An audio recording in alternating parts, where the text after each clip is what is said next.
Hello guys, আজকে আসলাম আমার আরেকটা নতুন সাইডে ঈশ্বরদী চর কুরুলিয়া 96 মিটার ব্রিজে। এখানে গার্ডারের কাজ চলতেছে, পিসি গার্ডার রড বান্ডিংয়ের কাজ শেষ। এখন ঢাক পাইপ ঢোকানো হচ্ছে। এখানে এই পিসি গার্ডারে শুধু বেশিরভাগ রড লাগে 12 মিলি, 10 মিলি আর কিছু 16 মিলি। গার্ডার হয় দুই ধরনের, একটা হয় আরসিসি গার্ডার আর একটা হয় পিসি গার্ডার। তো এখানে পিসি গার্ডারের কাজ চলতেছে, এখানে ঢাক পাইপ পরানো হচ্ছে।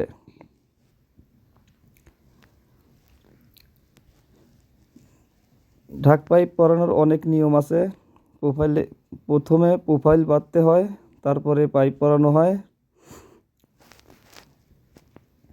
অনেকেই বলে যে এত বড় গার্ডার, এত রড চিকন কেন?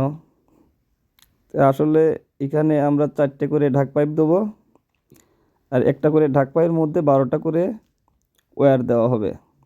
একটা করে ওয়্যার 20 টনের উপরে লোড বহন করার ক্ষমতা রাখে। তাহলে যদি 48টি ওয়্যার দেই, তাহলে কি পরিমাণ লোড বহন করতে পারে এটা আপনারাই ভেবে দেখুন। এখানে আমি ঢাক পাইপ ঢোকাচ্ছি। ঢাক পাইপ কিন্তু যে কোনো জায়গায় দিলে হয় না, প্রথমে প্রোফাইল বাঁধতে হয়। প্রোফাইল বেঁধে তারপরে ঢাক পাইপ পরানো হয়। দেখেন আমরা কাজ করতেছি কি সুন্দর, অনেক সুন্দরভাবে কাজ চলছে, সাবধানের সাথে। এখানে প্রায় কাজ শেষের দিকে, 9টা গার্ডার ছিল, 8 নাম্বার গার্ডারের কাজ চলছে, কাজ প্রায় শেষের দিকে।